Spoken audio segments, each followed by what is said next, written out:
In medieval Germany, when iron and fear ruled hand in hand, there reigned a man whose name was whispered more than spoken, King Friedrich of Saxenwald. His castle, perched above the river Elbe, looked less like a royal home and more like a monument to vengeance. Beneath its stones, screams once lingered longer than prayers. Friedrich was not born cruel. In his youth, he was praised for his intellect and calm authority. But when betrayal struck, when his own brother plotted to overthrow him, something inside the king fractured. He ordered his brother's execution without trial, and from that day the seed of torment grew within his soul. They said the king no longer slept in chambers of silk, but among weapons. His study was lined not with books of philosophy, but diagrams of human anatomy, bones, muscles, and pain points meticulously sketched by his royal physician.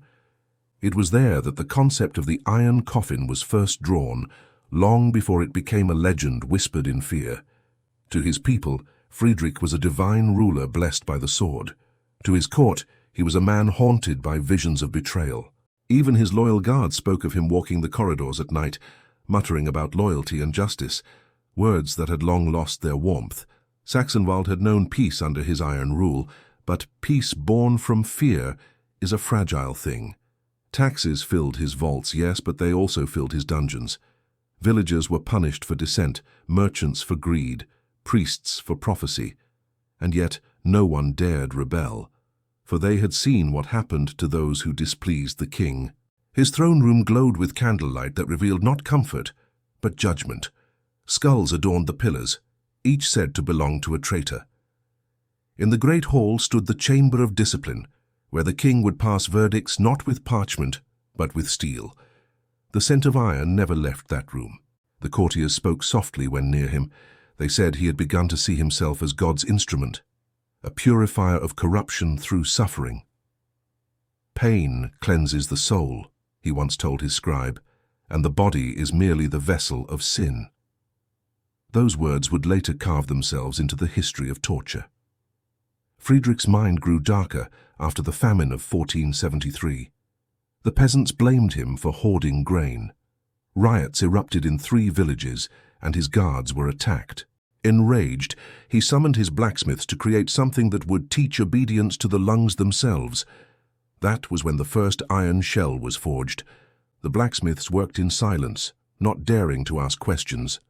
Sheets of iron were molded into human form, hollow yet monstrous. When the mold was complete, the king inspected it personally, running his fingers over the metal curves like an artist admiring his masterpiece. He ordered spikes placed along the inner chest and throat. Not to kill instantly, he whispered, but to remind them of their humanity as it fades. By then, his castle had turned into a sanctum of secrecy. Servants vanished without trace.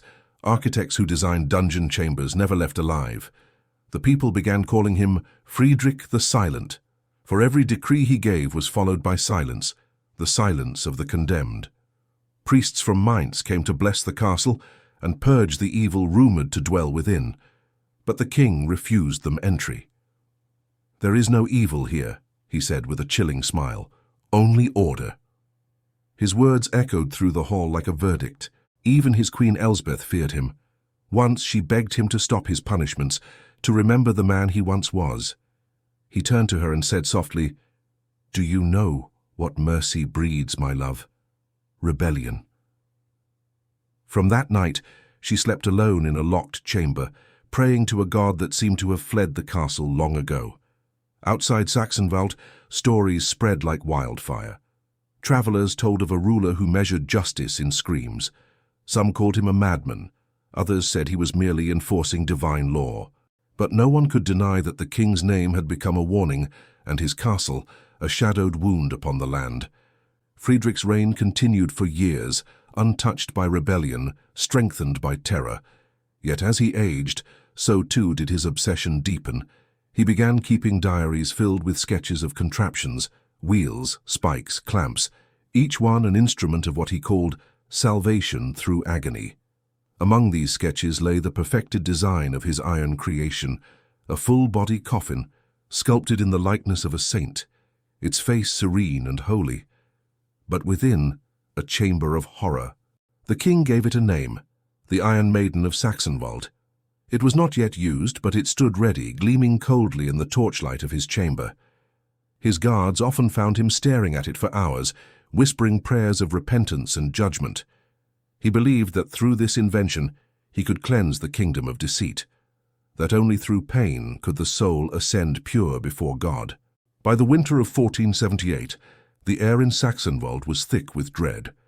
The people no longer celebrated the king's festivals. The laughter of the court had died. And deep within the castle, as the fires burned low, the blacksmiths heard the king speaking to his iron coffin, as if it were alive. The dawn that followed would mark the beginning of the legend, when the first prisoner would be chosen to breathe the silence of redemption. But that tale belongs to another night. For now the iron coffin stood waiting, cold, patient, and perfect, beneath the castle of the King of Shadows. Winter fell heavy upon Saxenwald that year. The snow buried villages like forgotten sins, and the wind carried more than cold, it carried whispers. Whispers that the king had chosen his first victim. The iron coffin, once a drawing on parchment, now gleamed in the torchlight beneath the castle. Its hollow form waited in silence, eager for a soul. One morning a farmer was brought before him, accused of stealing grain from the royal storehouses during the famine. His name was Ulrich Bauer, a man known for his kindness and devotion to his starving neighbors. But to the king, his act was blasphemy against order. He has stolen from God's balance, Friedrich declared, and only through pain can he repay that debt. The court fell silent. Even the guards hesitated. They had heard rumors of the iron chamber, but none had seen it, until that day.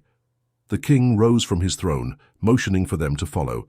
Down through spiraling staircases and narrow stone halls, the procession descended into the belly of the castle, into the Hall of Redemption. Torches flickered along the walls, casting trembling light upon rusted chains, hooks, and tables scarred by years of torment. At the end of the corridor stood a shape, tall, cold, and human-like, and the iron coffin. Its front was shaped like a saintly woman, serene and peaceful. But when the door creaked open, the illusion of sanctity shattered. Inside, spikes lined the inner shell, short enough to pierce, not kill. The farmer trembled. His lips moved in prayer, but the sound was swallowed by the chamber's echoes.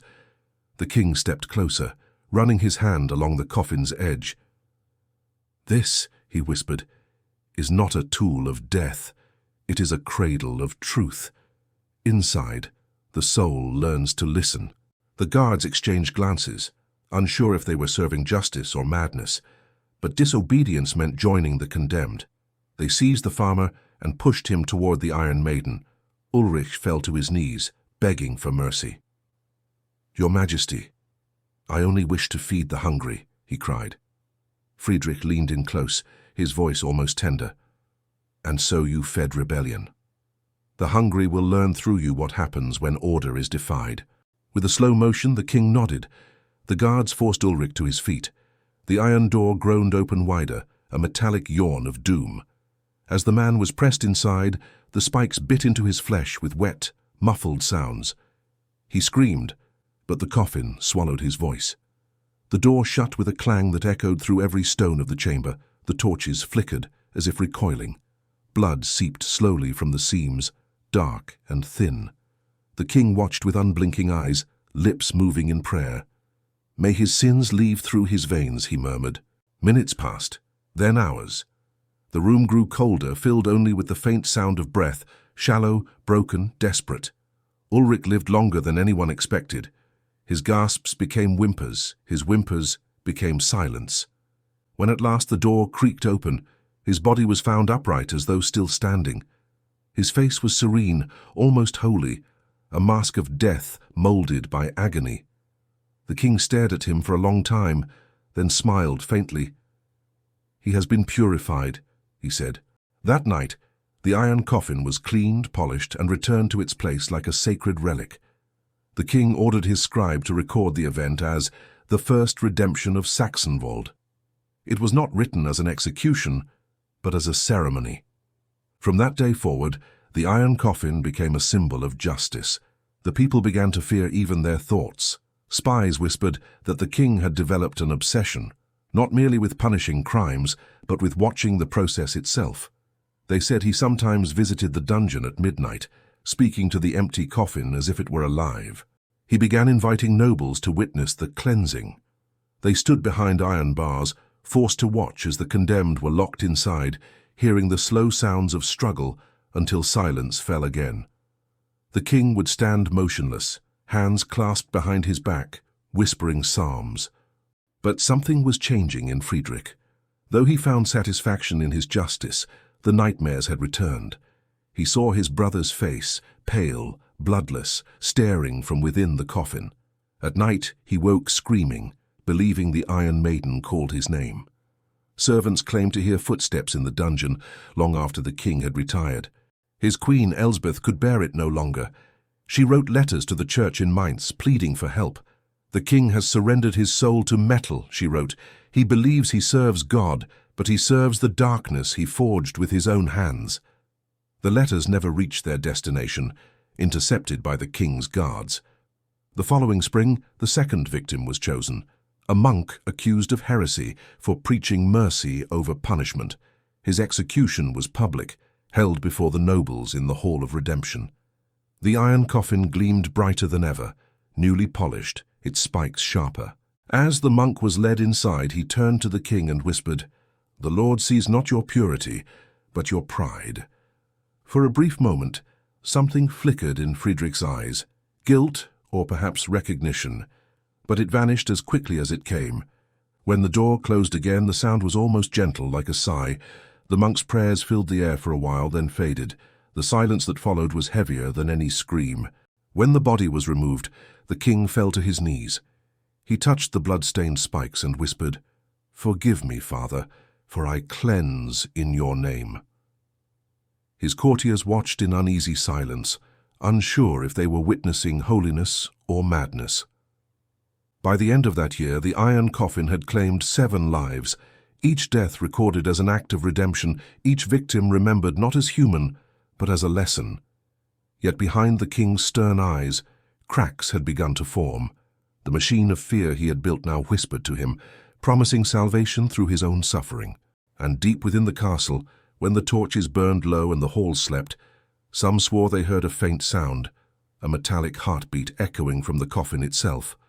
The king had given it life, but in doing so, he had begun to lose his own. By the dawn of 1480, the castle of Saxenwald had become a mausoleum of secrets. The courtiers spoke in whispers, the servants moved like ghosts, and the king, once radiant with authority, had become a hollow man. His crown weighed heavier each day, not with gold but with guilt. The iron coffin still stood beneath the castle, glistening like a frozen nightmare. King Friedrich no longer attended council meetings. His meals went untouched, his chambers unlit. He spent most of his days in the Hall of Redemption, seated before his invention like a priest before an altar. Sometimes the guards heard him speaking to it softly, not as to an object but to a companion. "You and I," he murmured, "we have purified this kingdom together, but why does my soul remain unclean?" The court physician noticed his deterioration. His hands trembled, his eyes sunk deep with sleeplessness. He complained of voices whispering from the walls, of iron breathing in the dark. "She calls me," he said once. "She calls for truth." None dared ask whom she was. The queen, pale and frail, tried one final time to reach him. She entered the Hall of Redemption uninvited, the stench of old blood thick in the air. "Friedrich," she pleaded, "you cannot save souls by breaking them." Her voice trembled. "You've killed the mercy that once made you king." He turned toward her, his face gaunt, shadowed by torchlight. "Mercy is the lie that destroyed my brother," he whispered. "Mercy breeds betrayal." His hand caressed the Iron Maiden's cheek, that cold, sculpted face. "But she," he said almost lovingly, "she never betrays me." Elsbeth wept. "You have lost yourself to your creation." The king's eyes glistened, but not with tears. "No," he said softly, "I have found my purpose." That night, the queen fled the castle. Her carriage vanished into the snowstorm, and none saw her again. Some said she sought refuge in a monastery. Others believed she never made it beyond the forest. The king did not send riders after her. He simply whispered, "She was too gentle for truth." Alone, Friedrich descended deeper into his madness. He began seeing figures at the edge of his vision, victims long dead, their hollow eyes following him through the corridors. He smelled iron where there was none, and sometimes awoke with blood on his hands, though he remembered no execution. The iron coffin, now standing in the center of the hall, seemed almost alive, its door half open as if waiting. Then came the night of the eclipse. The moon turned red over Saxenwald, and a storm raged through the valley. Inside the castle, torches flickered and died. The guards refused to enter the dungeon that evening. They claimed to hear voices chanting in the dark. But the king went down alone. He carried no torch, only a candle, its flame trembling like his sanity. The Iron Maiden gleamed faintly in the half-light, her serene metal face reflecting his own. He placed the candle before her and knelt. "I have given you sinners," he whispered, "but still the sin remains within me." The chamber felt alive, pulsing with the rhythm of his breath. He touched the door, his fingers tracing the spikes. "Perhaps it is I who must be cleansed," he murmured. "Perhaps I must feel what they felt. To understand. To ascend." His words were swallowed by silence. Then, faintly from the dark corners of the room, came a whisper. Some said it was the wind through the cracks.